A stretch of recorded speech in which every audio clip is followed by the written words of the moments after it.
So just picture this. Rooftops in cities from Beijing all the way to Berlin. They're filling up with solar panels at a rapid pace. But it raises a question. Can anyone actually keep up with how fast China is moving? Right. And actually, today is May 8th, 2025. The numbers just came in. Global renewable energy installations have hit a new record.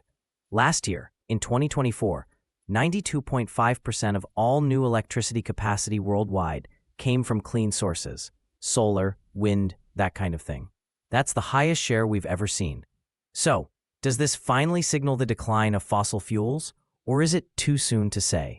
The data really does point to a shift. Solar was way out in front. Globally, 452 gigawatts of solar were installed last year.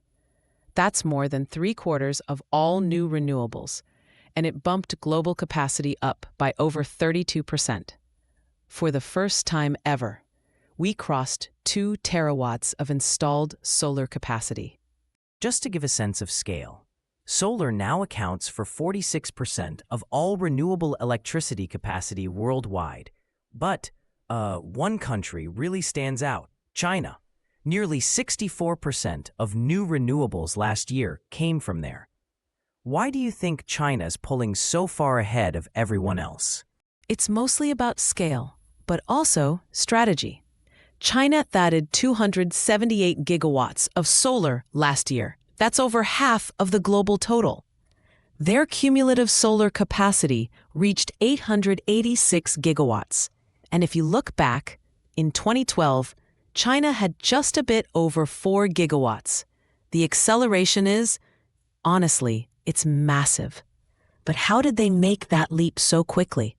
A big part is manufacturing. China, basically controls the whole supply chain, from raw materials to finished solar modules. That lets them cut costs and move fast. And let's not forget their grid investments, over $84 billion last year, just to handle all the new renewables. Yeah, plus they're at the forefront of new solar tech, like the N-type solar cells, which are more efficient. China's national plans put renewables right at the top.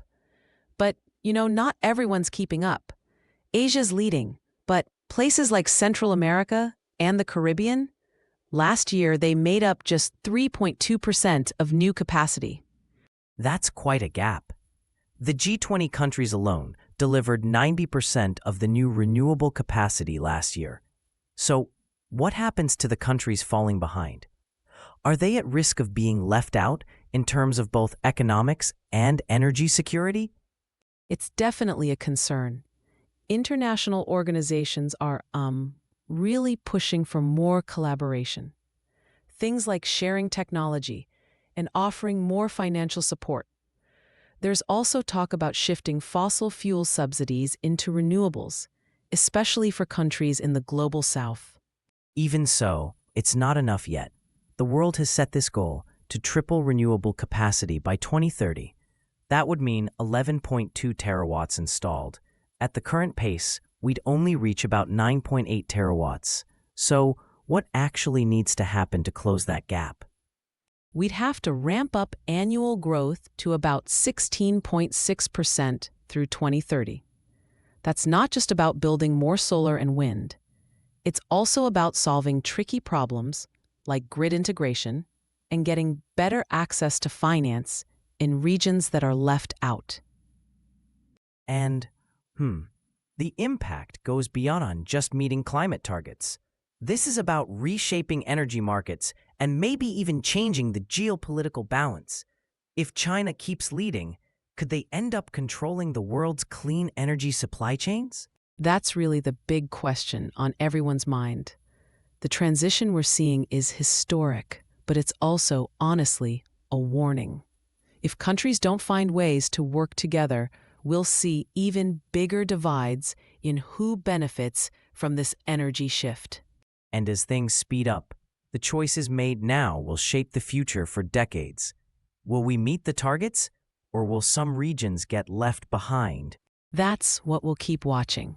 Thanks for being with us as we follow this solar surge and the global race for clean energy. If you want to keep up with the facts and understand how all this is unfolding, stick with us. Thanks for listening.